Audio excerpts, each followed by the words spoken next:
Dakilang Ama o Diyos na makapangyarihan sa lahat ng mabanal sa pangalan ni Jesus. Hallelujah. Sa gabing ito, malapain na rito kami. Napaabot ang walang kapagpupuri, magpasalamat sa paglangis mo sa bawat yugto na panamban sa gabing ito, sa mga puring away, ng bagay ng mga patutuo, lalong-lalo ng pagkilos mo sa aming kalagitnaan. And at this point, to God, through the leading prayer of all the beloved normal evangelist, Pastor Wilson Almeida, and prophet of God, our beloved normal assistant, Pastor Lil Almeida, the beloved Almeida family, O Diyos, minsan ng pamala Panginoon, paintulutan mo yung bang lingkod ng salita. Ito'y aking may pahayag na may pag-ibig at kasaming kapangyarihan, Diyos. Patid mo sugana kung wala akong magagawa. Patawarin mo kaming lahat, mala Panginoon. Alasin ang mga hadlang sa aming kalagitnaan. Demons of destruction, opposing spirits, out of the powers of darkness, because it be bruised in the mighty name of Jesus. Amen. Praise the Lord. Tayo po magkakapo ng mga minumahal. First and foremost, the highest praise, glory, and utmost giving and worship to our loving God, our great God, there is Jesus, the King of kings, the Lord of lords, the Almighty God, the Creator of the universe. At mo pala pag ating pinakamalapay ng Jesus, I give the honor and respect to our beloved parents in the Lord. Remember and cherish the blessed preachings and teachings of our beloved normal evangelist, Pastor Wilson Almeida, the man of God, time prophet of loving God, our beloved normal assistant Pastor Lynn Almeida, beloved Mama there, greetings to the beloved Almeida family, and beloved co-workers, beloved preachers, and all of you beloved friends, lahat ng ating mga webcast viewers, lahat ng naabot ng tinig na ito sa iba't ibang panig ng mundo. Magandang gabi po sa inyong lahat, mga minamahal. Amen. Everybody say, praise the Lord. At tayo po ay tuloy-tuloy na mga minamahal. Let us open our Bible from the book of St. Mark chapter 12, verse 29 and 31. Dito po sa aklat ng Marcos, Kapitulo 12, ang talatay 21 hanggang 31. Sumagot si Jesus, ang Pangulo ay, pakinggan mo, O Israel, ang Panginoon nating Diyos ay Panginoon ay isa, at ibigin mo ang Panginoon mong Diyos ng buong puso mo, at ng buong kaluluwa mo, at ng buong pag-iisip mo, at ng buong lakas mo. Ang pangalawa ay ito, iibigin mo ang iyong kapwa na gaya na iyong sarili. Wala bang utos na higit sa mga ito? Amen. Praise the Lord. Amen. Palapakan natin ang ating pinakamalapay na Jesus. Ating pong pamagatan, mga minamahal, itong ating pag-aralan sa gabing ito, love to God and your neighbor. Amen. Pag-ibig sa Diyos at sa iyong kapwa, sa ating kapwa. Amen. Everybody say, praise the Lord. Dahil ito yung pangulong utos ng ating pinakamalapay noon. The first of all, the commandments is, Hear, O Israel, the Lord, our God, is one Lord. And thou shalt love the Lord thy God with all thy heart, and with all thy soul, and with all thy mind, and with all thy strength. This is the first commandments. And the second is like, namely this, thou shalt love thy neighbor as thyself. There is none other commandment greater than this. Amen. Palapakan natin ang ating pinakamalapay na Jesus. Everybody say, praise the Lord.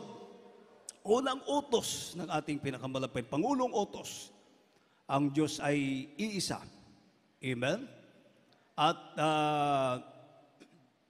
sabi na ba ng Laksalatan, atin pong ibigin ang Panginoon ng buong puso, buong kaluluwa, buo, mga minamahal, at buong pag-iisip at ng buong lakas. Amen. Palapakan natin ating mabait na Diyos. At yung ating kapwa, pangalawang utos, ibigin mo ang iyong kapwa na gaya ng iyong sarili. Walang ibang utos na hihigit sa mga ito. Amen. Ngayon, ang tanong, paano natin maibig ang Diyos na hindi naman natin nakikita? Amen. Hindi natin nakikita ang Diyos. Amen. Hindi naman ba pwede, Lord, I love you. Amen. Sinasabi mo, Paano mo mapapatunayan? Paano natin mapapatunayan na totoo ngang iniibig natin ang ating pinakamahal na Panginoon? Amen?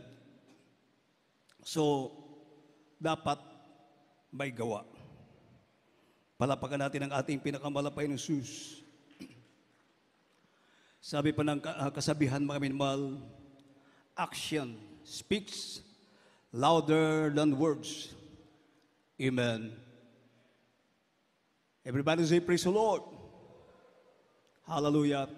Kaya nga, mga minamahal, dito sa sabi ng banal na kasulatan, mumunti kong mga anak, huwag tayong magsiibig ng salita, ni ng dila man, kundi ng gawa at katotohanan. Amen. Palapakan natin ang ating pinakamalapay ng Jesus. At dito po sa ating pagpapatuloy, malalaman natin at maunawaan natin, may mahal, kung ano ba ang itong pag-ibig na gustong ipaunawa sa atin ng ating pinakamahal na Panginoon. Amen. Dito po tayo, mga minamahal, sa 1 John chapter 3, verse 16 to 18. Ito po sa aklat ng unang Juan, Kapitulo 3, ang talata 16 hanggang 18. Dito'y nakikilala natin ang pag-ibig, sapagkat Kanyang ibinigay ang Kanyang buhay dahil sa atin, at nararapat nating ibigay ang ating mga buhay dahil sa mga kapatid. Datapot ang sino mang mayroong pag-aari sa liputan ito at nakikita ang kanyang kapatid na nangangailangan at do'y pagkait ang kanyang awa, paanong mananahan ang pag-ibig ng Diyos sa Kanya? Mumuntik kong mga anak, huwag tayong magsiibig ng salita, ni ang dila man, kundi ang gawa na katotohanan. Amen. Praise the Lord. Amen. Everybody say, praise the Lord. Oh, ito yung sa salita lang. Amen. At dito, mga minamahal, sapagkat Kanyang ibinigay ang Kanyang buhay dahil sa atin. Amen. Ang Kanyang buhay, buhay ng mahal na Panginoon, ibinigay sa bawat isa sa atin. Amen. So, sabi ng banal na kasulatan, at nararapat nating ibigay ang ating mga buhay dahil sa mga kapatid. Amen po ba, mga minamahal? Nararapat natin ibigay ang ating mga buhay dahil sa ating mga kapatid. Hindi, mga minamahal? Yung buhay ng malapay na ibinigay para sa atin. So, dapat lang daw ng ating buhay ibigay natin sa ating mga kapatid. Amen. Paano kung mayroon kang galit sa kapatid mo? Amen. Hallelujah. Hindi ka makapag-shake hands. Amen. Hallelujah. Yung katabi mo, hallelujah, hindi ka nga kumusta, mga minamahal? Amen. Paano natin maibig ang Diyos niyan? Amen. So, itong pag-ibig, mga minamahal, na gustong ipahiwating ng ating mahal na Panginoon, ito ay napakalawak, mga minamahal, dapat po natin maunawaan. Palapakan natin ang ating mabait na Diyos. Everybody say, praise the Lord. Oh. Sabi ng banal na kasulatan, at nararapat nating ibigay ang ating mga buhay dahil sa mga kapatid. O, yung buhay mo, ibibigay mo para sa iyong kapatid. Amen? Hallelujah. Kaya ba, mga minamahal? Magagawa ba natin yon? Hallelujah. Everybody say, praise the Lord. Magagawa natin yan, mga minamahal, dahil meron tayong espiritu ng ating pinakamahal na Panginoon. Ang pag-ibig ng Diyos ay nananatili sa ating puso. Ibig sabihin, huwag kang magkakaroon ng hatred sa iyong kapatid. Huwag kang magkikimkim ng galit sa iyong kapatid. Amen. Palapakan natin ang ating mabait na Diyos. Oh, ito. Katapwat ang sinumang mayroong mga pag-aari sa sanglibutan ito at nakikita ang kanyang kapatid na nangangailangan at dooy ipagkait ang kanyang awa. Amen. Paanong mananahan ng pag-ibig ng Diyos sa Kanya? Amen? Amen? Hallelujah. Nakikita mo yung kapatid mo nasa pagsubok, nasa trials. Amen. Nakikita mo, pero parang baliwala sa'yo. Bahala ka sa buhay mo. Basta ako, masarap ang buhay ko. Amen? Paano natin maibig ang mahal na Panginoon yan?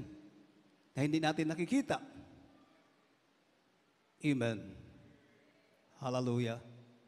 Kaya ang sabi ng banal na kasulatan, mga minamahal, mumunti kong mga anak, huwag tayong magsiibig ng salita, ni ng dila man, kundi ng gawa at katotohanan. Amen. Sabi mo, I love you, Lord. I love you, dearest Jesus. Pero yung kapatid mo, nakikita mo na nasa pagsubok. Amen. Hindi mo man lang masabi, kapatid, kumusta na? Amen. Kapitbahay mo na matagal lang hindi nakakadalo, hindi natin alam kung anong dahilan, hindi mo man lamang mapasyalan. Kapatid, kumusta na? Amen. So, paano natin ba ibig ang mahal na Panginoon? Hindi natin nakikita. Amen. So, dapat, hallelujah, with action, mga kaikson ko. Mga kapatid ko, amen. Pag-ibig na may gawa, hindi sa salita. Amen. Palapakan natin ang ating pinakamahal na Panginoon Jesus. Everybody say, praise the Lord. Ito ay ating pinag-aralan, mga minamahal, dahil tayo ay naglilingkod sa buhay na Diyos. Amen? Hallelujah. Kasi hindi yung dumadaloy tayo sa gawain, tapos yun, tapos na. Marami tayong dapat gawin. Marami tayong gampanan sa gawain ng ating pinakamahal na Panginoon Jesus. Amen. Everybody say, praise the Lord. Kaya anong sabi mga minamahal na banal na kasulatan? Dito po, Book of St. John, chapter 21, verse 15 to 17. Dito po sa aklat ng Juan, Kapitulo 21, ang talatay 15 hanggang 17. Kaya't ng mga pagpawing gutom sila, ay sinabi ni Jesus kay Simon Pedro, Simon, anak ni Juan, iniibig mo ba ako ng higit kaysa mga ito? Sinabi niya sa kanya, Oo, Panginoon, nalalaman na kita'y iniibig. Sinabi niya sa kanya, pakainin mo ang aking mga kordero. Sinabi niya sa kanyang muli sa ikalawa, Simon, anak ni Juan, iniibig mo ba ako? Sinabi niya sa kanya, Oo, Panginoon, nalalaman mo na kita'y iniibig. Sinabi niya sa kanya, alagaan mo ang aking tupa. Sinabi niya sa kanya sa ikatlo, Simon, anak ni Juan, iniibig mo ba ako? Nalumbay si Pedro sapagkat sa kanya'y sinabi, makaikatlo, iniibig mo ba ako? At sinabi niya sa kanya, Panginoon, nalalaman mo ang lahat ng mga bagay, nalalaman mo na kita iniibig. Sinabi sa kanya ni Jesus, pakainin mo ang aking mga tupa. Amen. Praise the Lord. Amen. Palapakan natin ang ating pinakamahal na Panginoon Jesus. Everybody say, praise the Lord. 3 beses tinanong ng mahal na Panginoon si Pedro kung tunay nga na iniibig ni Pedro ang ating pinakamamahal na Panginoong Jesus. Amen? At ano ang sagot? Anong sinabi ng ating pinakamamahal na Panginoong Jesus?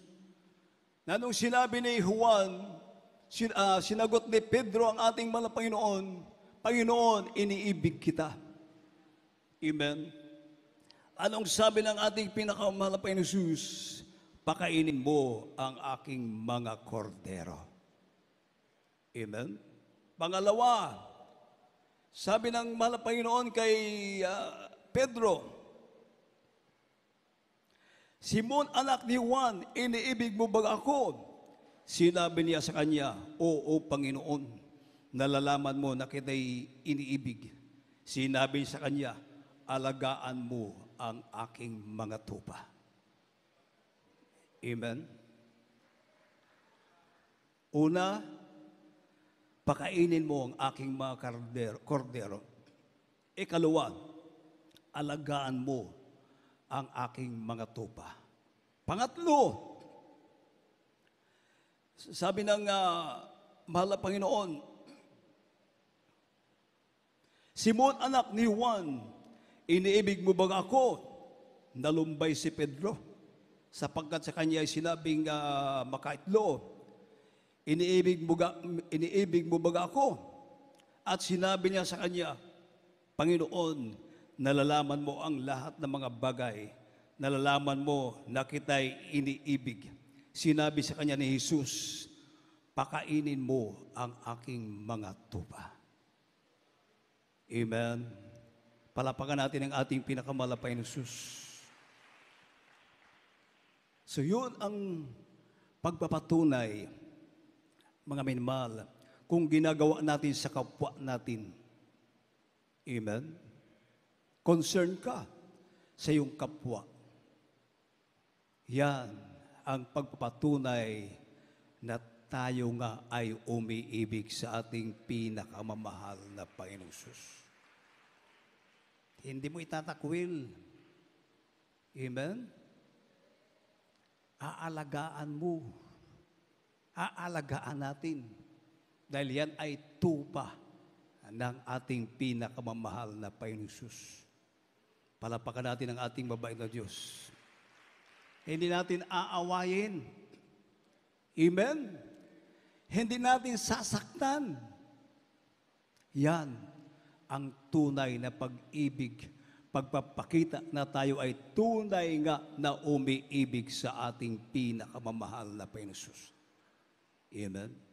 Yung pag-ibig sa kapwa, ang pangalawang utos ng malapay noon, love your neighbor as yourself. Ibig sabihin, huwag kang gagawa ng masama sa iyong kapwa. Huwag mong sasaktan yung iyong kapwa. Amen. Palapakan natin ang ating mabait na Diyos. Napakalawak nito, mga minamahal. Amen. Eh, dapat tayo ay hindi dapat na tayo ay nakikinig lang, tapos na. Amen. Dapat isasagawaan natin, ipamumuhay natin, mga minamahal. Amen. Dahil sabi ko nga, ang Diyos ay hindi natin nakikita. Di ba mga minamahal? Hindi natin nakikita ang mahal na Panginoon. Paano mapapatunayan na iniibig mo ang Diyos? Amen. So ito na yun, mga minamahal. Sabi ng mahal na Panginoon kay Apostol Pedro, kung ako'y iniibig mo, pakainin mo ang aking mga kordero. Kung ako'y iniibig mo, alagaan mo ang aking mga tupa. Kung ako'y iniibig mo, pakainin mo ang aking mga tupa. Amen. Palapakan natin ang ating mabait na Diyos. Ibig sabihin, concern tayo. Amen. Hallelujah. Sa bawat isa sa atin. Everybody say, praise the Lord. Tingnan niyo mga minamahal. Dito po tayo sa Book of Matthew, chapter 25, verse 44 to 45. Dito po sa aklat ng Mateo Kapitulo 25, ang talatay 44 hanggang 45. Kung magkagayoy sila na may magsisagot, na magsisagsabi, Panginoon, kailan ka namin nakitang nagugutom, o nauuhaw, o isang taga-ibang bayan, o hubad, o may sakit, o nasa bilangguan, at hindi ka namin pinaglilingkuran. Kung magkagayoy sila'y sasagutin niya na sasabihin, katotohanang sinasabi ko sa inyo na yamang hindi ninyo ginagawa sa maliit na ito ay hindi ninyo ginawa sa akin. Amen. Praise the Lord. Amen. Palapakan natin ang ating pinakamalapay na Jesus. So napakaliwanag, mga minamahal. Amen. Kung ating ginagawa sa ating kapwa, sa mga maliliit, yung mga mahihirap, sabi ng banal na kasulatan, ito daw ay ginagawa natin sa ating pinakamamahal na Panginoon Jesus. Amen?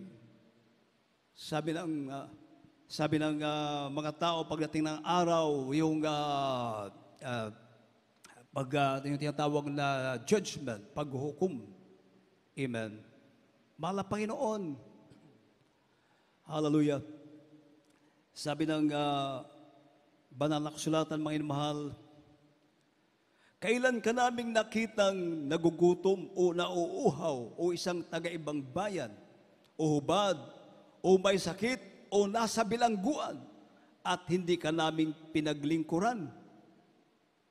Sabi ng malapayon, kung magkagayoy, sila'y sasagutin niya na sasabihin, katotohanan ang sinasabi ko sa inyo, na yamang hindi nyo ginawa sa maliliit na ito, ay hindi nyo ginawa sa akin. Tingnan nyo mga minamahal, kaya dapat mag-ingat ang mga Krisyano. Amen. Palapakan natin ang ating mabait na Diyos. Kaya tama lamang yun, mga minamahal, talagang tayo ay yung turo ng ating beloved parents in the Lord, yung kanilang mga aral, amen, na tayo ay nagkukrusada, amen. Kikita natin yung mga kababayan natin na hirap na dahil sa karamdaman, yung iba hindi na makalakad, hopeless na, yung mga nasa bilangguan, diba? Anong ginagawa natin? Pinupuntahan natin. Amen? Amen? Hallelujah. Tayo ay nagdadala ng salita ng Malapaynon at hindi lamang yun. Kung anong maitutulong natin, mga pinansyal na mga bagay, kasama yun, mga minamahal. Amen. Dahil ito, pag ating ginagawa ito, mga minamahal, ito po pala ay ginagawa natin sa ating pinakamamahal na Panginoong Hesus. Kung hindi natin ginagawa ito sa ating kapwa, hindi mo masasabing iniibig mo ang mahal na Panginoon. Amen? Napakaliwanag ng banal na kasulatan. Amen. Hallelujah. Kaya sabi ng banal na kasulatan, mga minamahal, habang may pagkakataon, anong sabi ng Galatians chapter 6, verse 10?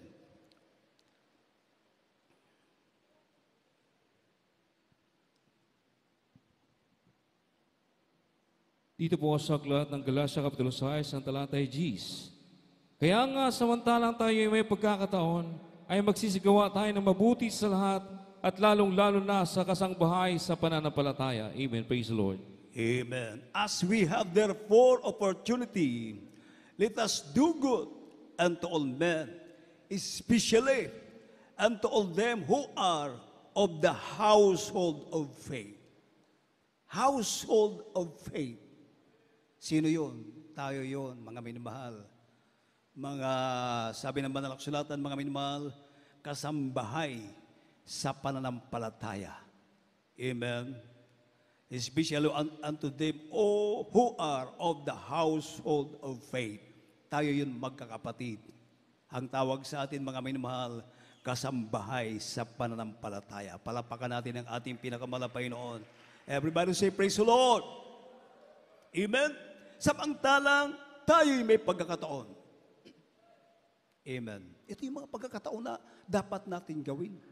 Pagkakataon natin na ipakita natin sa malapaynon ang pag-ibig. Hindi sa salita. Dahil pag salita lang, wala sa gawa. O walang kwenta yung ating pag-ibig. Amen. Dahil hindi naman natin nakikita ang malapaynon. Everybody say, praise the Lord. Habang may pagkakataon, gawin natin kung ano magagawa natin, mga minamahal. Lalong-lalo na sa mga kasangbahay sa pananampalataya. Tayo yun.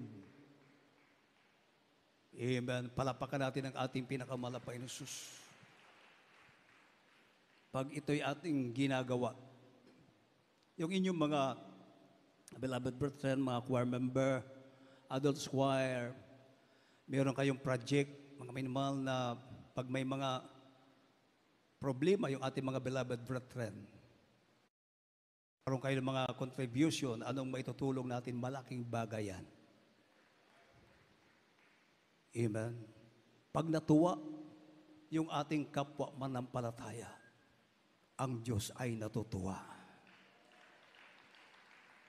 Hallelujah. Amen. Habang may pagkakataon, gawin natin. Amen. Palapakan natin ating mabait na Diyos.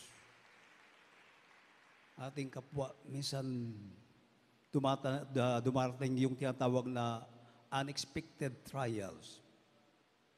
Amen. Hindi inaasahan ang mga pangyayari. Amen. Pagkakataon na trial sa financial. Amen.